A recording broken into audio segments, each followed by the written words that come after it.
Good morning. I hope you all had a wonderful spring break, and I can't tell you how excited I am to have you all here. I see some new faces, I see some returning faces, and to all of you, welcome.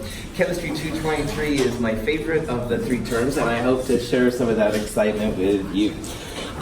Normally at this time what I would do is, after saying hello, which I probably just said, is I would say, hey, go get the Chem 223 Companion. And for those of you that are new to my world, the Companion is basically a collection of all of the labs we're going to do, the problem sets, lots of sample quizzes and exams and stuff like that. However, as I found out, apparently the graphics service here at Mount Hood has started outsourcing their jobs. And so when I send a lab manual down to them, normally they print it in-house and they get it up right away. For whatever reason, economics, things I don't understand, teaching chemistry at a community college, but anyway, for whatever reason, this has been a longer process than they anticipated. And so I talked with the bookstore this morning, and the Companion should be in the bookstore as of this afternoon. Now, I am weary of that optimism, so just to let you know that in this week's lab, the only thing that you really need is what's called the Equilibrium Constant Lab, and I will have printed copies and stuff available, so you don't have to worry about it. So again, the Companion, as of this morning, was not available, but it should be available this afternoon. I will have copies of the lab this week, so you don't have to worry about it. If you do have a copy of the Companion, which you can print yourself, awesome, you're set up and ready to go. On the other hand, if you don't, my apologies for the delay this was anticipated. Any questions on that part? So, all right. For those of you that are new to my world, our website for this class is a hub of information that you're welcome to use or not use as you see fit. And the address for our website is mhchem.org/223. And so if you were with me in Chem 222, just replace the 222 with a 223 and you're good to go. And it's not part of the portal, and it's not part of Blackboard or anything like that. So you can literally put this into your browsers and go and access it. And you can get the complete Companion as a digital download, and you can print. And we'll talk more about this during lab this week. But on the other hand, if nothing else, just sit back, relax. We'll start talking about the topics for this material and get into it. During lab this week, which will be Tuesday morning, Tuesday afternoon, or Wednesday afternoon, we'll talk about the format of the class. I'll give you a copy of the syllabus. I'll take roll at that time. So those kind of questions and stuff we'll address there. But before I start here, are there any questions just like burning in your brain that you have to know? Because I know what the first day is like. It's kind of crazy. I'm just kidding. You've already asked too many questions. No, come on, you can ask more questions too. Some of these people have been with me for a while, so you see what I have to deal with. No, I'm just joking. I love it. And you can ask questions too. Don't you worry about it, man. Any questions? All right, I'm really pleased to have you here. The thing, another thing is that during lab, I do appreciate if you have a lab notebook. And a lab notebook is usually like a piece of, like a composition book, where you can't take the pages out and put them back in together. Timothy over here has what I consider to be like a perfect composition book. Yeah, it's like everything's in, say, Faye's got one too, like a spiral. Those would both be good ones. Something that you can't take the pages out and put them back in again. If you want to be cool to your instructor and you want to get one of those before your lab this week, that would be awesome. And the bookstore sells versions of this. You can also go to the dollar store and buy one. You can absolutely reuse your lab manual from last term if you have one and stuff, no problem. But again, like I said, worst case scenario, man, you just show up this week, we'll take care of business. So, any questions?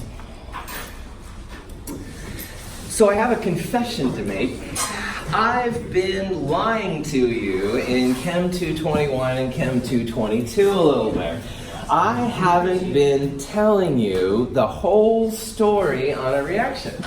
Because a lot of times, if you have reactants and you want to make products, you kind of have to push them a little bit, all right? They don't always go totally to the product side. like a lot of the reactants stay as reactants and they don't change.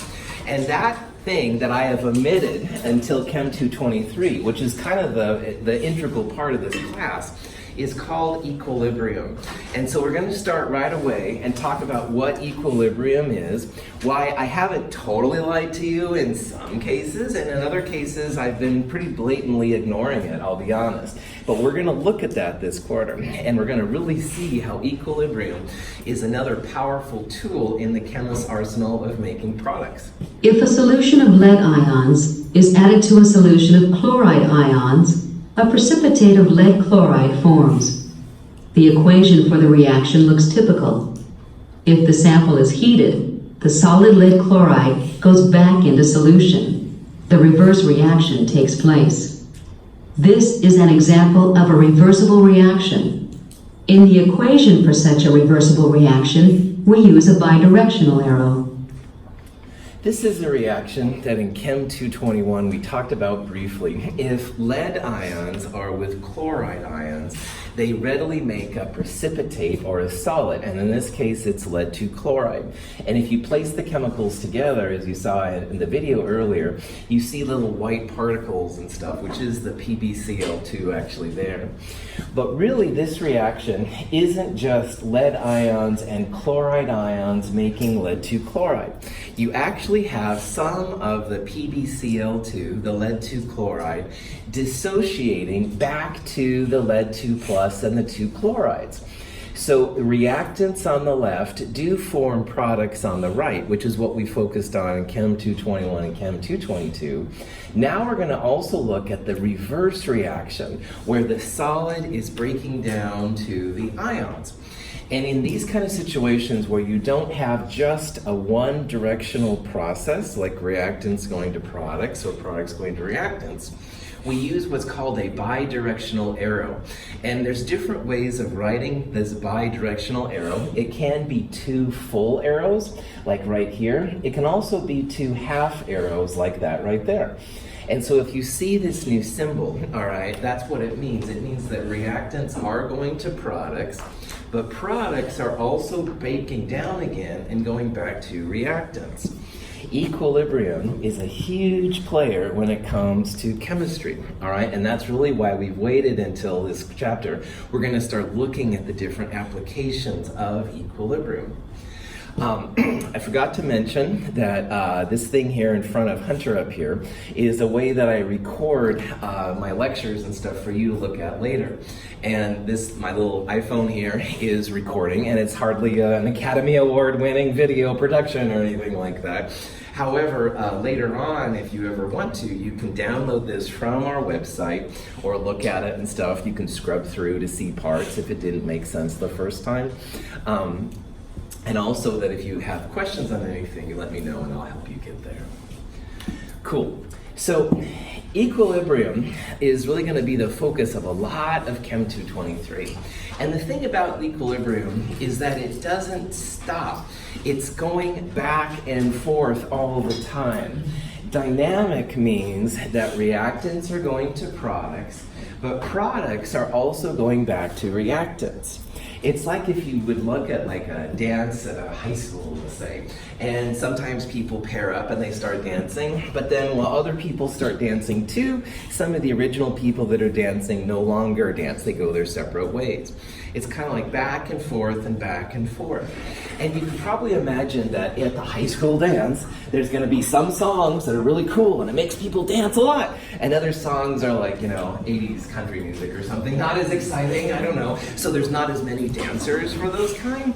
So some reactions, some songs have a lot of people dancing, a lot of product. And other songs, not quite as exciting, fill in your bad music genre as appropriate. So those songs, you have more people being separate, not being part of it. We're going to see this dancing part is actually a function of equilibrium, which is kind of cool. Another thing that's interesting about equilibria is that it's reversible. So in a lot of cases, not everything, but in a lot of cases, you can make your products break down to reactants. We should no longer think about products as being the end, all right? In a lot of cases, you can make the products go back to reactants if you want to. And another thing is that just because we write reactants, quote unquote, on the left and products, quote unquote, on the right, it doesn't mean you have to think about reactants going to products. You can also think about products going to reactants. And this kind of mind shift in how you think about a chemical reaction is going to be pretty important to us this term. This is a reaction with a cobalt compound, and you can see on the left-hand side there are 6 waters and 2 chlorines on the cobalt part. And those 6 plus 2, 8 pieces will react with 2 chlorides to make this cobalt species. Now this cobalt species has more chlorides, 4 versus 2, and less water, 2 versus 6. So 4 waters get kicked out, if you will, from this reaction. This is a way to make the pink cobalt turn into a blue cobalt. All right, I've used colors here intentionally. This is the blue cobalt complex right there. It's a pretty cool kind of looking thing, but if you've been with me before, you know how your instructor likes color. But anyway, pink to blue is like one possible avenue for this reaction. There's nothing that says you can't go, though, from blue to pink. So if you literally take the products here and place them in the reactant side, and the reactants become products, this is the reverse reaction. So you can see up here now that the other complex is pink. And you can do this reaction from either way. Notice the addition of ice. And there's also a Bunsen burner down here for heat. So temperature is going to be one way that we can control it. We can also control it through different reactants and stuff added in. This is the joy of equilibria. You no longer necessarily have to think about it as a one-way street. You can do it from either direction. Here's a little video. At room temperature, a solution of cobalt chloride is pink in color. When we heat it, it gradually turns blue. If we then cool the solution in an ice bath, it turns pink again. The reaction reverses. So you can see then in this reaction that at first it was heated and the pink solution turned blue. But then we cooled it down and the blue solution turned pink. So there's definitely a temperature component here. The idea of something being exothermic and endothermic will pop in, and as a quick review, exothermic means that heat is given off, and endothermic means you need heat to make the reaction go. And we'll talk about how that applies and stuff in this thing as well. But notice how literally these reactions are like mirror images of each other. And one-way reactants are on the left and products are on the right, and in the second condition, it's the reverse. This is a reaction we're actually going to look at in lab this week. And this is a reaction between an iron 3+ ion. We're going to use a compound called thiocyanide or thiocyanate, which is sometimes is referred to. It's a polyatomic ion. Again, we're talking here are some things from Chem 221 and Chem 222. And if any of you have questions on this, please don't be afraid to say something. But anyway, what we're going to see here is that the SCN- kind of pushes out one of these water molecules, and you end up making what we usually will just refer to as FeSCN2+. And why this is kind of cool is that iron 3+ is almost colorless. There's maybe a slight yellow color, but it's not very colored.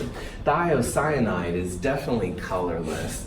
But FeSCN2+ can be made into what I call the blood red complex. And yes, no, I'm not really a lover of vampires, although I am. I'm really thinking more in terms of Klingons and stuff in Star Trek. And Prof had off, which means I'm going to say a comment, which is something just silly to say. You don't have to like Star Trek or anything to do well in this class, but I will make Star Trek references, aka Klingons. Prof had back on! Colorless compounds going to something colored will be helpful for us this week, and we'll talk about this more in lab. But this is a reaction we're actually going to do this week. It's pretty cool. You take some colorless compounds, you make kind of the blood red kind of color. It's kind of a neat thing and stuff. Anyway, the water molecules around the iron is something we'll talk about this quarter as well. A lot of the transition metals like to have water molecules in an octahedral kind of space. And this is something else we'll see this term. All you really need to do right now is focus on this top equation right here. where iron 3 plus and thiocyanide are the reactants, and they're coming together to make FeSCN2 plus, which is again kind of a blood red, almost brown sometimes color. Any questions? When a solution of iron 3 nitrate is added to a solution of sodium thiocyanate, the red-orange iron thiocyanate complex ion is formed. Blood red. Although the reaction looks complete, substantial amounts of iron ion and thiocyanate ion remain unreacted in solution. When iron 3 ions contact thiocyanate ions in solution, they can react to form a complex ion, iron thiocyanate. As the reaction proceeds, product molecules can react in the reverse direction to separate and reform the original ions. Eventually, the concentrations of products and reactants become constant. At this point, the rates of the forward and reverse reactions are equal, and the system is in a state of dynamic equilibrium. We're seeing here the dance of equilibrium in this cheesy video. The iron we're focusing on is the middle. Initially, iron is like dancing with water. Hey, water, all right. But after a while, water goes away and thiocyanate comes up and they dance together. But then after a while, SCN goes away and you have iron with water. Iron with water is like the iron 3 plus up here on the left. It's iron by itself. And the iron with SCN, that's what makes this kind of blood red / brown / burnt orange / whatever color you think it is, color. So before it was colorless and then it has color. Now in the old days of Chem 221 and Chem 222, we would have had a single arrow right there that would have been left to right. And we would have said iron 3 plus and SCN minus make this FeSCN2 plus ion. And that's where we would have stopped. But now in the big kids class of Chem 223, woohoo, what we're seeing here is that all the FeSCN doesn't stay as FeSCN2 plus. Some of it breaks down. They go back to iron and SCN minus. And after a while, some of those individual irons find some of those individual SCNs and they come back together. So it's going back and forth and back and forth.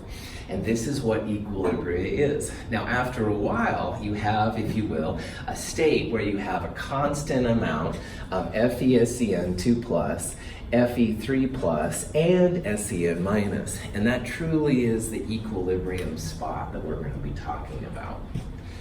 So after a while, all of these different amounts kind of stabilize. We see the blood red FeSCN2 plus. So there's probably a pretty good amount of this one relative to these two. The color alone tells us that. There's other ways to find out.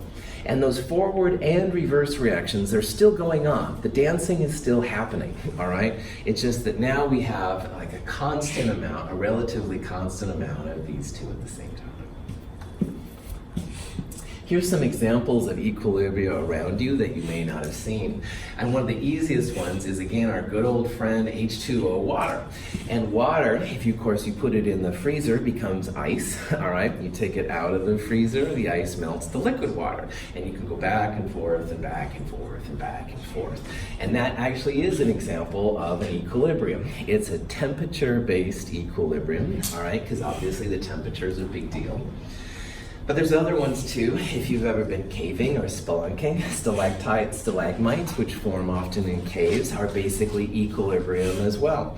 The solid right there is essentially like a type of a calcium carbonate, and the calcium carbonate can break down to the ions, and the ions can reform the calcium carbonate.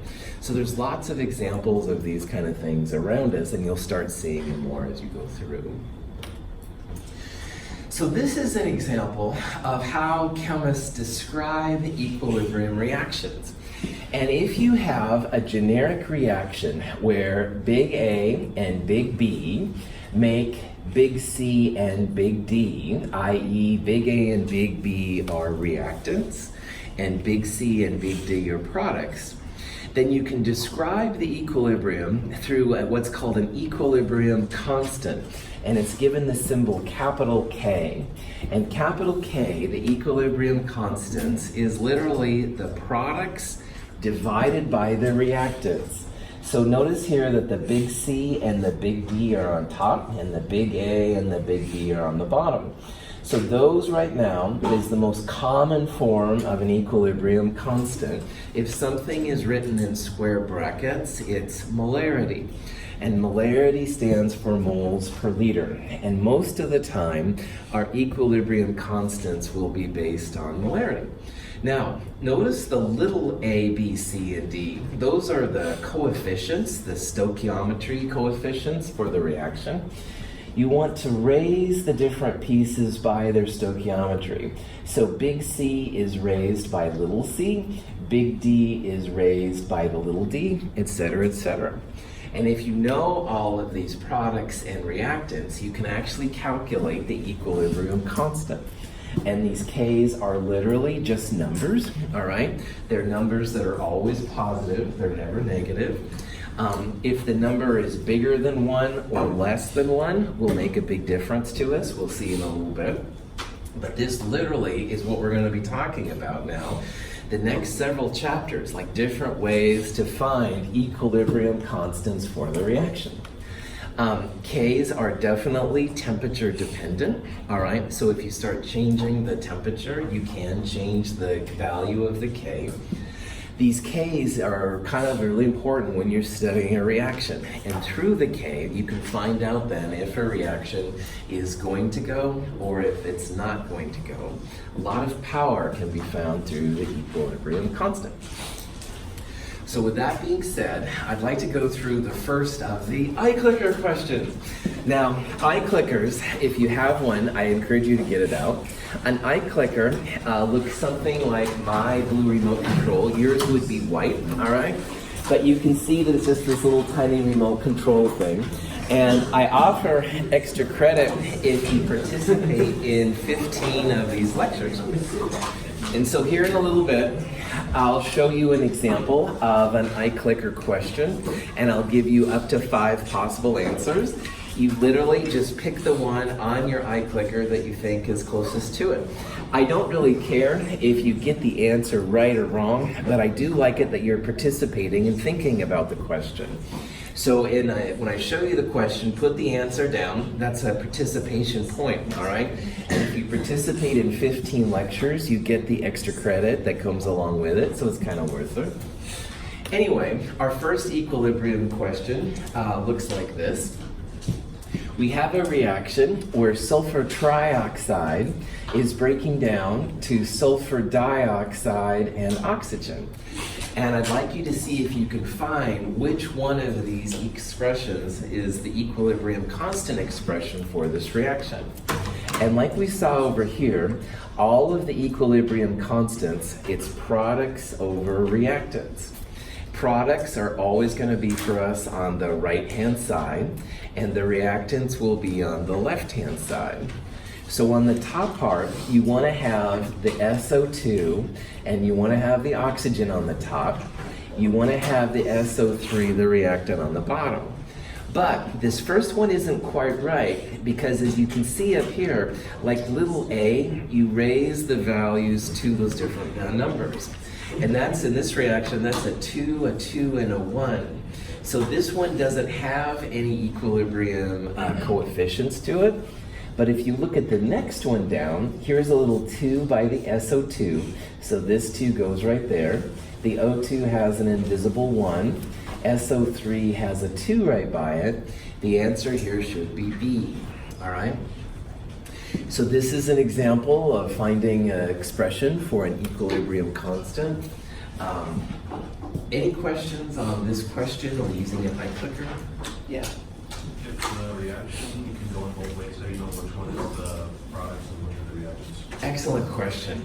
It is so important to us, Savanyan, to be talking about the reaction in the same way. And we'll see this in a little bit. In this reaction, it's really, really important that if the reaction is written this way, then K would have SO3 on the bottom and the SO2 and the O2 on the top. You're going to do, we can translate the opposite. So like if these two were on the reactant side and this was on the product side, there is a way to translate K's. But you really hit on the most important thing probably of lecture today. We have to all talk about equilibrium in the same way for these things to make sense. If you don't do it, then you'll start to get weird numbers and stuff like that. We'll talk about that more later, but you've definitely hit on something really important. Cool. Other questions? All right. Now, some of you in here are going to be curious about where big K comes from. And if you're curious about that and stuff, I'm going to put up this slide, all right? But this slide is just here and stuff if you're curious about it and you're dying to know Chloe and stuff like that. So I just want you to know that there are different ways for Johnny to know that how these things go. Now in Chem 222, we talked a little bit about rate constants K. And if this from Chem 222 was like wah, wah, wah, wah, wah, wah in the peanuts, then you can literally ignore this whole slide. However, if you have a reaction where NO2 is breaking down to N2O4 in Chem 222 in kinetics, we would have written that there is a rate equals K times NO2 squared, and that's assuming it's elementary and stuff, which it is often, but not all the times. And you could have also done a reverse reaction, where rate equals some type of K of the reverse times that product. And again, we're assuming elementary once again. But if you take both of those reactions, and you're at the point where equilibrium is ready, where the amount of people dancing and the amount of people not dancing has kind of gotten steady state, then the two rates are equal to each other.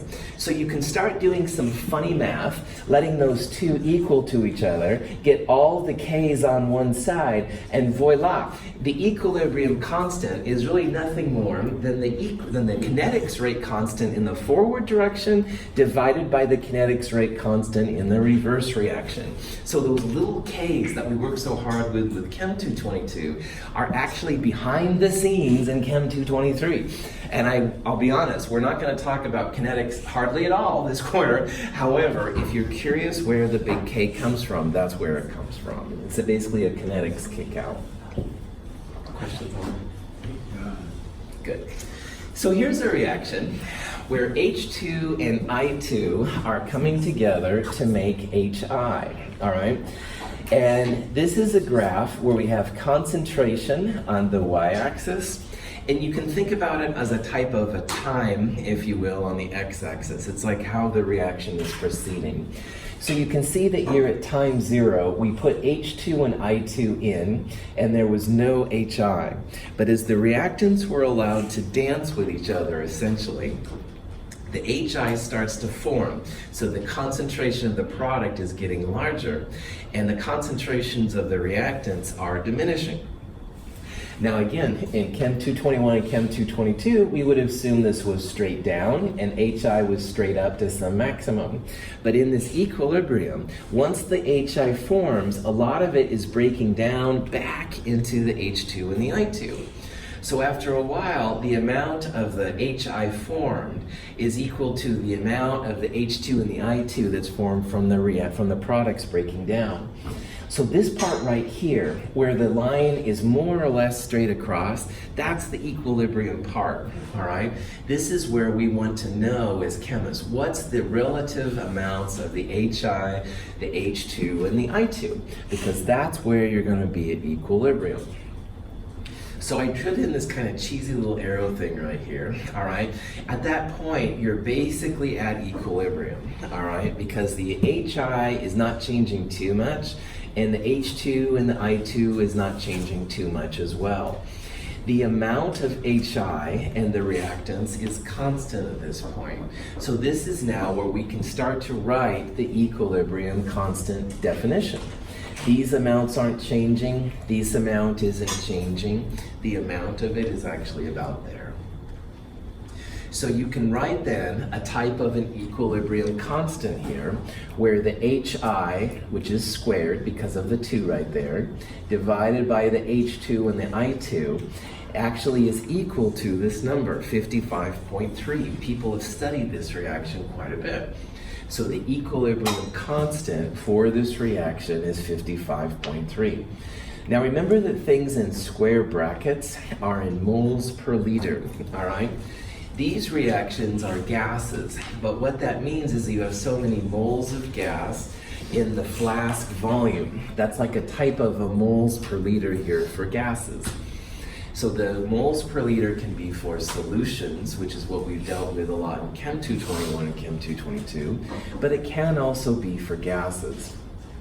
Now, at equilibrium, do we have more HI or more H2 and I2? HI, that's right. This green line is a lot higher than the H2 and the I2, which is down there. So at this point, we have more product than we have reactants. And let's go back to what Savignon said earlier, because that's important. The way that we're writing this, we have more product than we have reactants. But we're going to see that you could reverse this reaction. You'd have a totally different interpretation of the numbers. But for right here, right now, more HI, the green line is higher than the H2 and the I2. So that means we have more product. Here's a reaction where NaCl, an unstable compound, is breaking down into NO and Cl2. And so let's say that we have 2 moles of NaCl and we place it into a flask. And after a certain amount of time, we measure that the concentration of the NO is 0.66 moles per liter. What was the concentration of NO before we put this into the flask? Did we have any NO in the flask? No. Yeah. We had only the NaCl initially, and you place it in the flask, you let it sit for a while, and then you end up with NO. So the NO went from 0 to 0.66. We can use this information to calculate the value of K. So like that 55.3 number we saw for the last reaction, we're going to find a number like this, only this time it's going to be for this thing right here. If you have a problem like this, you need to set up what's called an ICE table. An ICE table is going to be something we're going to use quite a bit. And ICE is an acronym. And to set up an ICE table, you set up the reactants and the products. I would put reactants on the left and products on the right.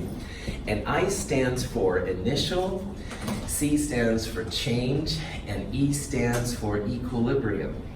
So ICE table means that you're going to have reactants and products on the top, and on the left-hand side, you'll have the ICE. Now, initially in this reaction, if you look at what's given to us, we have 2 moles in 1 liter. That's a 2.00 moles per liter initial concentration of NaCl. And it doesn't say anything about putting NO or Cl2 in, so those are both equal to 0. Now at equilibrium, it measures out apparently that NO is 0.66 moles per liter. At equilibrium, that number goes right there.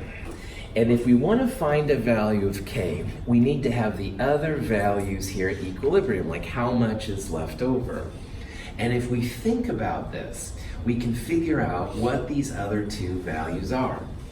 Now, again, if NO started at 0 and it ended up at 0.66, that means that the NO had to go up by 0.66 moles per liter, all right? It started at 0 and it went up to this number. So the change part here, we're gonna write in as plus 0.66. It's going to go up by 0.66 moles per liter. Notice the stoichiometry of NO and Cl2, all right? It's a 2-to-1 stoichiometry. So NO is going up by 0.66. Cl, what do you think it's going to go up by? 0.33, well done. Now how they got that, if you're not certain, is that for every 2 moles of NO you're going to get out, you're going to get 1 mole of Cl2. So if this one went up by 0.66, this one's going to go up by 0.33, half of the Cl2. We're using stoichiometry here to figure out these numbers, just like we did in the other classes, only now it's in terms of equilibrium. So this one goes up by 0.66. Because of the 2-to-1 ratio, this one would go up by half, so it's going to go up by 0.33. But there's something else we can do with that same relationship when it comes to NaCl. If this one goes up by 0.66, And the stoichiometry of NO and NOCl is 2 to 2. Do you think the NOCl, we can figure out what its change is going to be, and what is it going to be?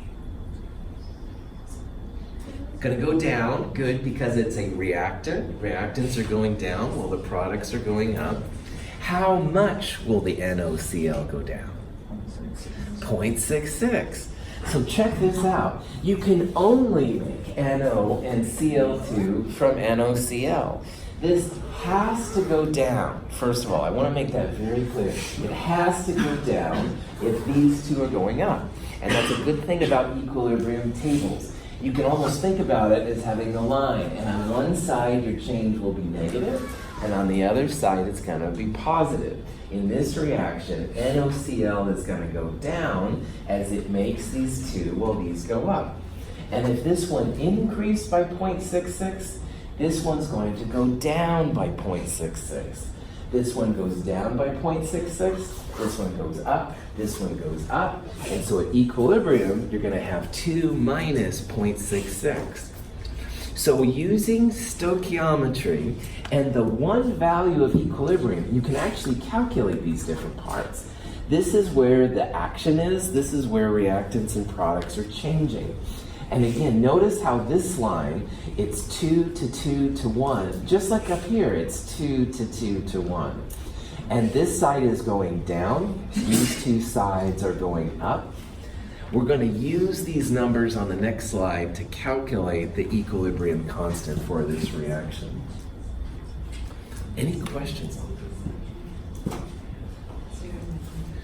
We're going to be using ICE tables so much that it's important that you remember ICE, so forgive me.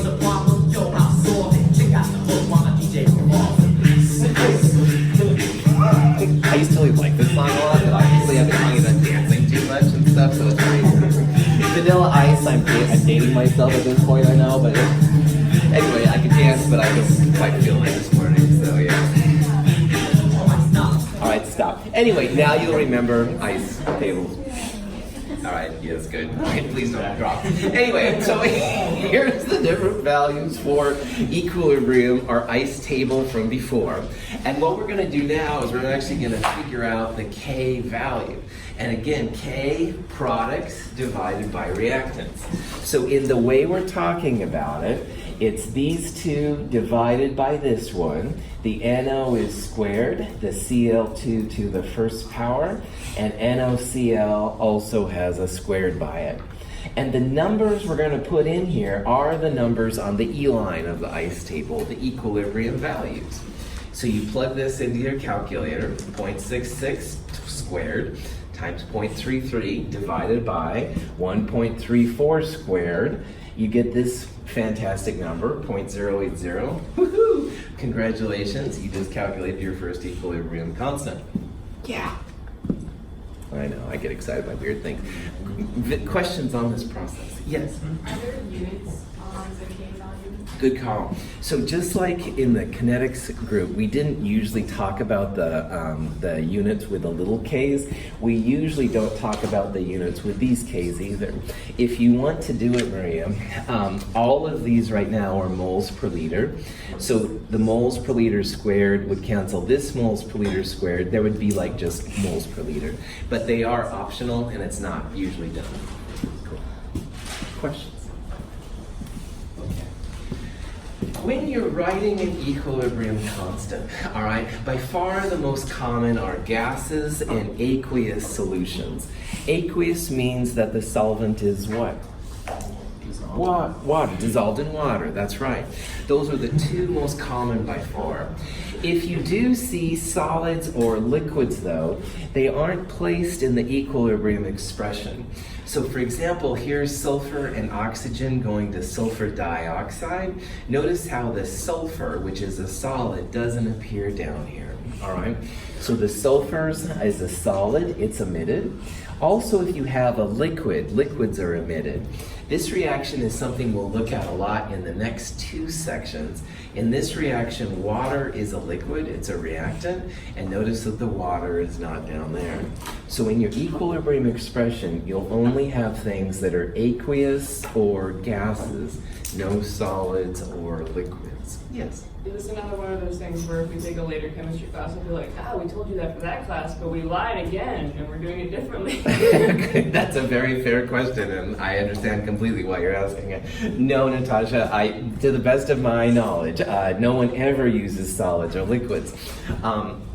Concentration for solids and liquids remains about constant, and if you figure out the types of units, you'll see that they are actually, they tend to just knock themselves out. So it's really just more efficiency than anything like that.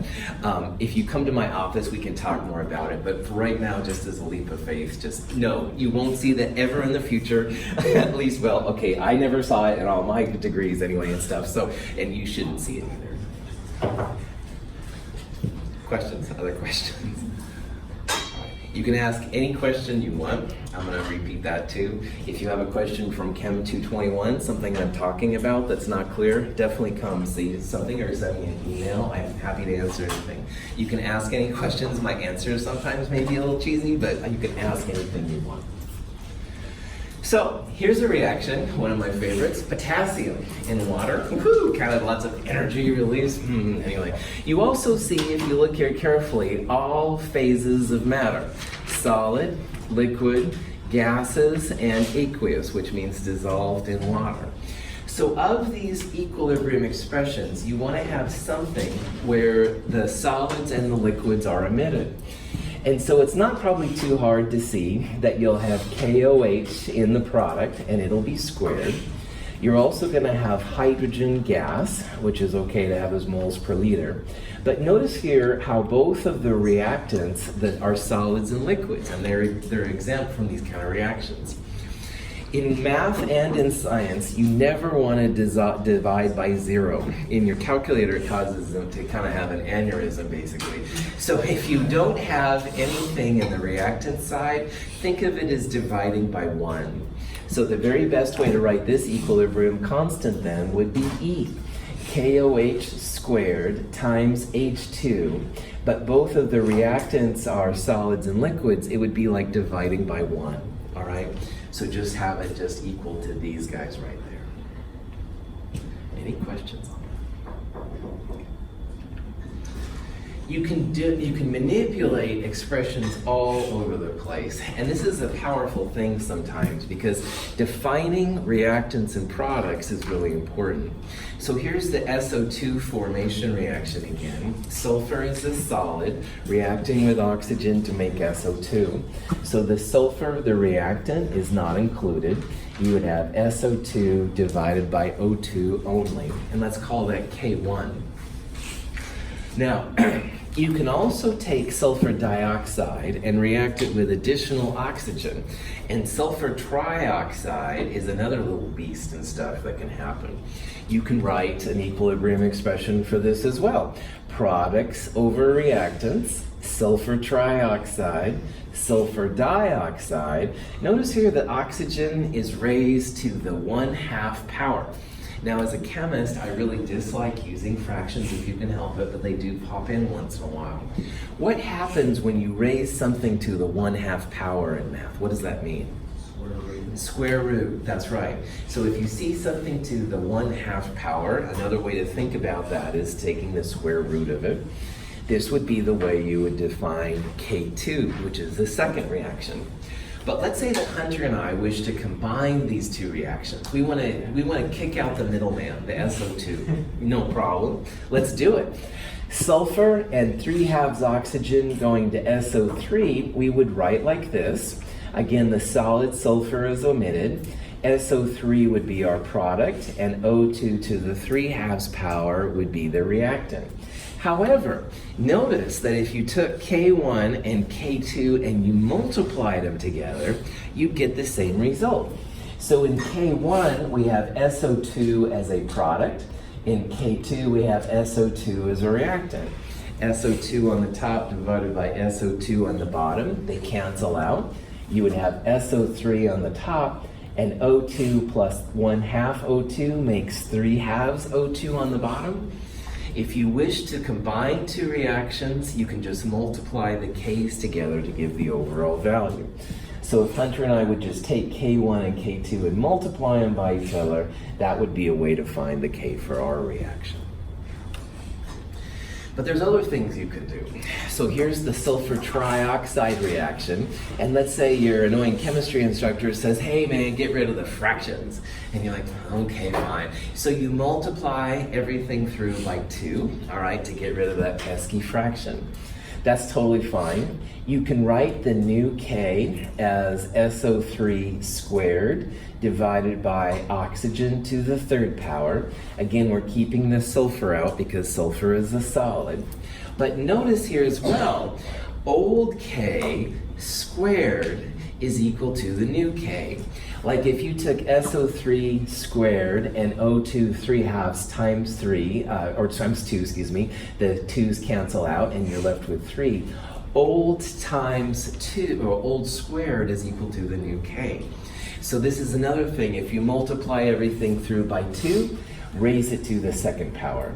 If you multiply everything through by 3, raise it to the 3rd power, etc., etc. And you can do this on and off again for many different ways. Yes? So what are you doing to the initial reaction, the changing coefficients? Yeah, so if you focus just on these parts right here, Margaret, all right, I'm multiplying everything through by 2. So 3/2 times 2 is just 3, all right? This times 2, this times 2. And the new K is equal to the old K raised to the power that we multiplied everything through by. So in this reaction, we multiplied everything through by 2, and that's why there's like a 2 right there. If you had like a 1/3 right there, and you had to multiply everything through by 3, then you just multiply this to the 3rd power. It's a powerful tool sometimes when you want to translate like one reaction to the other. So if it was like a problem set, that would it say like multiply by 2 or get double? That would be a very good problem set question. You bet. That's right. Yeah. How would you like if you had a K value of 10 right here, this new K would be 10 squared, for example. That would be a good kind of question to ask. So. Good. Other questions? Lastly, it's very important in these next couple sections that you use the equilibrium constant in the way that it's written. So if I give you this reaction right here with a value of K, but you want to translate it, you can do it if you just think about it. So for example, in this reaction, sulfur and oxygen are the reactants, and sulfur dioxide is the product. So K would equal SO2 divided by O2. If you wanted to have the opposite reaction, where sulfur trioxide was a reactant and these two were products, you could absolutely find a new K, products divided by reactants. Again, remember that the solids are kicked out, O2 divided by SO2. But if you look at the new K versus the first K, this is just the inverse of this one.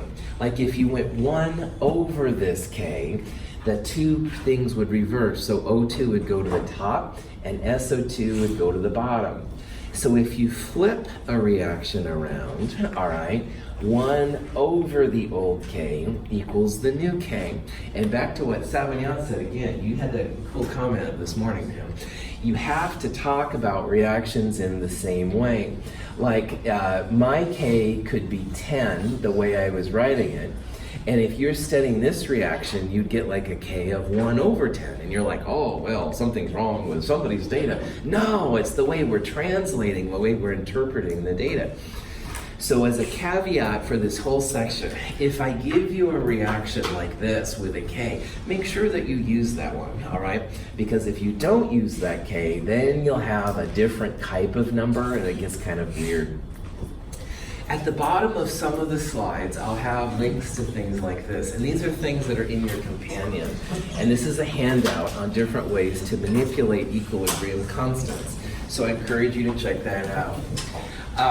Again, we'll talk about the syllabus and stuff this week in lab. The companion is supposed to be available by this afternoon. I will have copies of the lab for you this week, so if you don't get a copy of the companion, it's okay. Bring your questions. Have a great day.